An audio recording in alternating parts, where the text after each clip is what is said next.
Break पे जाने से पहले बात हो रही थी जमील साहब से अबाउट द सपोर्ट,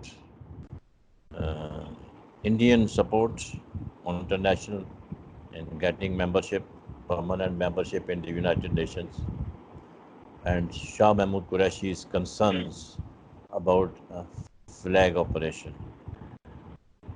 मेरा आपसे सवाल ये है कि इस वक्त जो इंडियन आर्मी की पोजीशन है, it appears to be a very non-professional army because उसके जो कारकर्दगी है, उनके जो ऑपरेशन कैपेबिलिटी है, वो इट इज़ अंडर डिस्प्यूट और they are not in a position to carry out any flag operation और create some problem for Pakistan.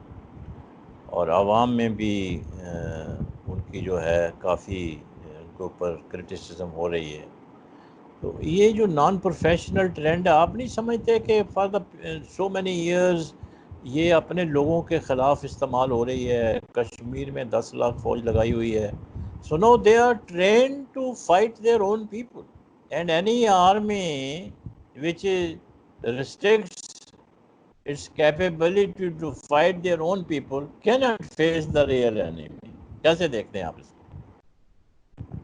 That's right, but then I'll go one step ahead of it, and basically, Indian have never taken up any operation unless they were supported by some big power, right? Or supported by some power. Like in East Pakistan, also they first created the support of Mukti Bani. Naturally, and they had an Indian support, yes. USSR, and now they are having the backing of United States and its allies. Directly and indirectly.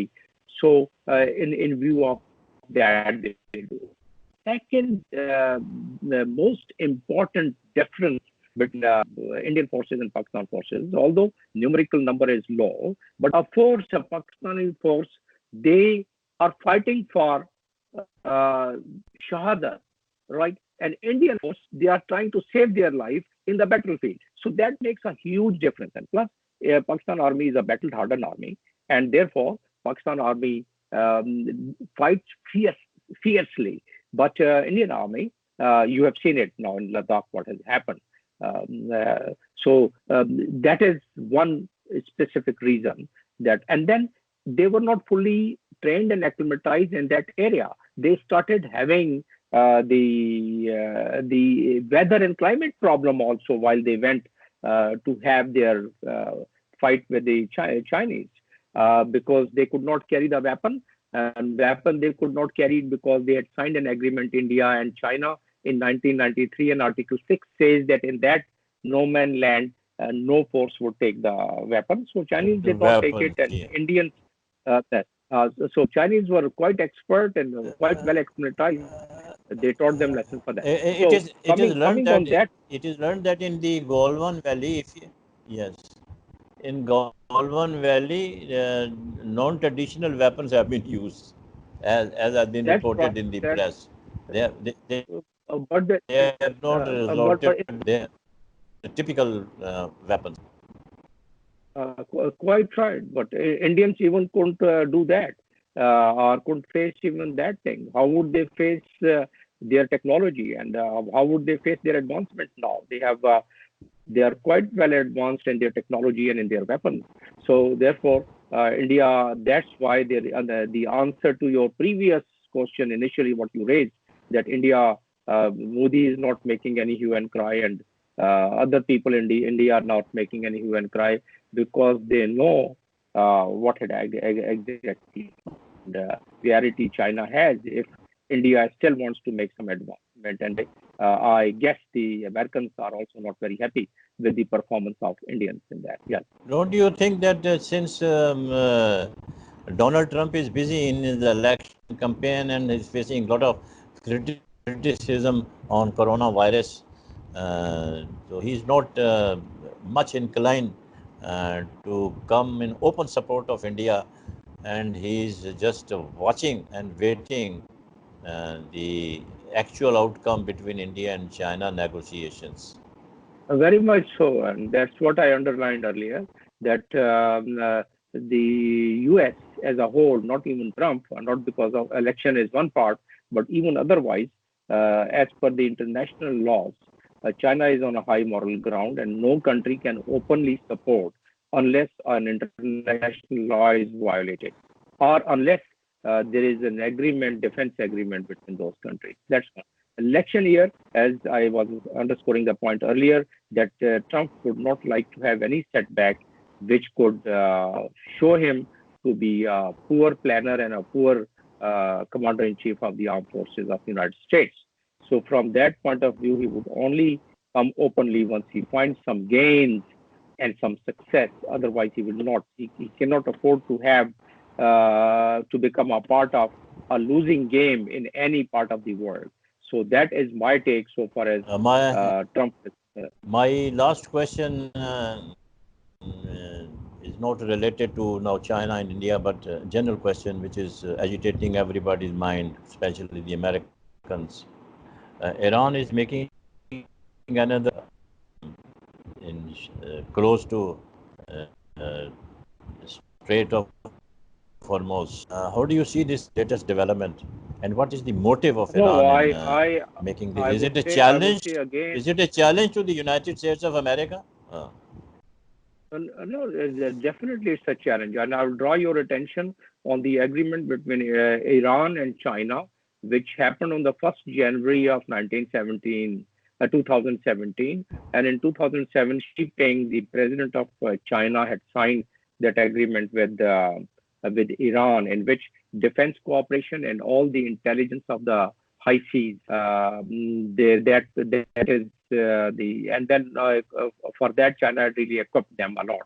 Now, I'll also draw your attention on what is happening around in the Indian Ocean and why Iran has made this new naval base to check the advancement of the United States and its warships. Now, at this point in time, there is a tug of war going on who would dominate the Indian Ocean water, so that China or any other country, particularly China, if the allied forces, they want to check China or stop its goods, particularly through the ships, they are able to do that. Now, because of which there are two things which has happened. One is a string of pearl, which is Chinese allies, and it's those countries who are making the naval bases.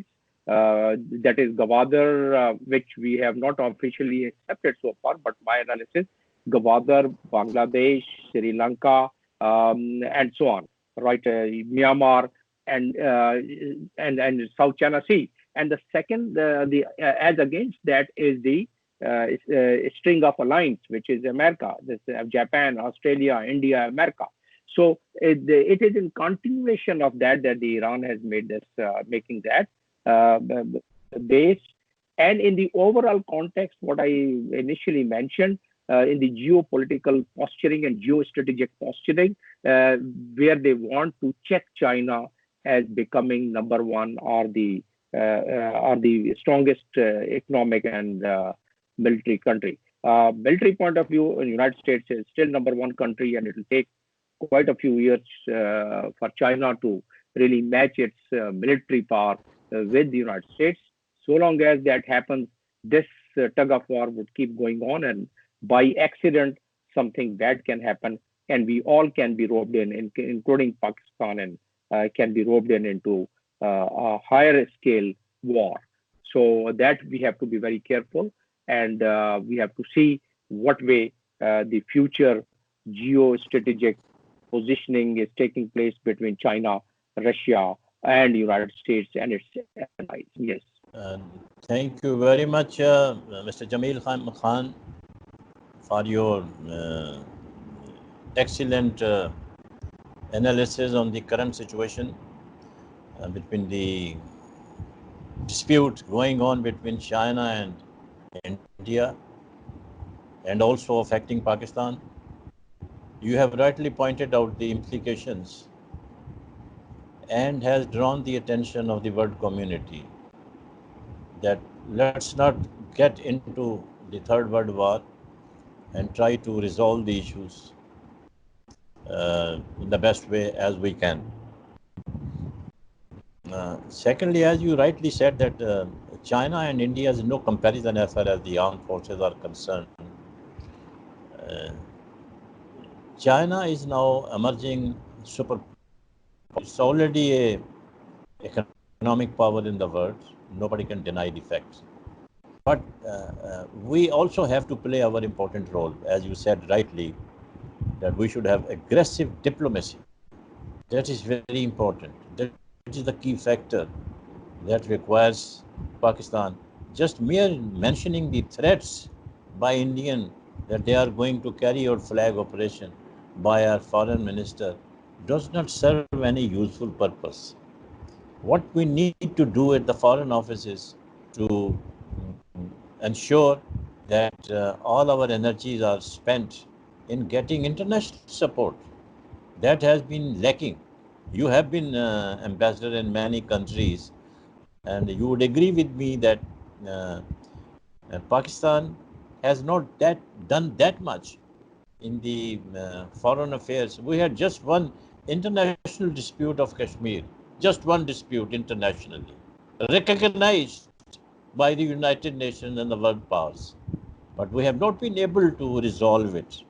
And it is lingering on as it was. It stands where it was in 1947-48.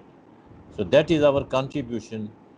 So when people criticize our foreign policy, I think they rightly criticize. But at the same time, the present government is trying its best to rebuild the relations with various countries that matter. And Prime Minister is literally working very hard to lift the image of Pakistan. और दूसरा आपने जो लद्दाख के हवाले से और चीन और गोलवान वैली के हवाले से जो बात की है, वो भी एक ग्राउंड रियलिटी है। और इंडिया जो है वो हर चीज़ के ऊपर अपना क्लेम बनाना शुरू कर देता है विदाउट रियलाइजिंग इट्स कॉन्सिक्वेंसेस। तो ये बात जो है वो अच्छी नहीं है। पड़ोसी जो हैं वो उनको एक अमन के साथ रहना चाहिए। और फिर सवाल ये पैदा होता है कि आप कब तक जो जुल्म है वो कब तक करते रहेंगे। अब कश्मीर के अंदर जो कुछ हो रहा है सारी दुनिया देख रही है। 5 अगस्त से वहाँ लॉकडाउन है, उसकी स्टेटस चेंज कर दी है। तो अब तो ये हमारे लिए एक बड़ा अच्छा मौका हो गया है कि लद्दाख जो है वो कश्मीर का पार्ट एंड पार्सल था। कश्मीर डिस्प्यूटेड टेरिटरी है इंटरनेशनल लेवल के ऊपर। यूनाइटेड नेशन के रेजोल्यूशन मौजूद हैं। So I think, as you rightly pointed out, that what we need is the aggressive diplomacy round the clock. Only that will help Pakistan to get out of this mess and gain international support. आपका बहुत बहुत शुक्रिया जनाब जमील अहमद खान साहब। इंशाल्लाह आपको हम तकलीफ़ देते रहेंगे क्योंकि आपकी जो इंटरनेशनल अफेयर्स के ऊपर जो महारत है उसको यकीनन हम यूटिलाइज करेंगे आइंदा के प्रोग्राम में। Thank you. Thank you very much.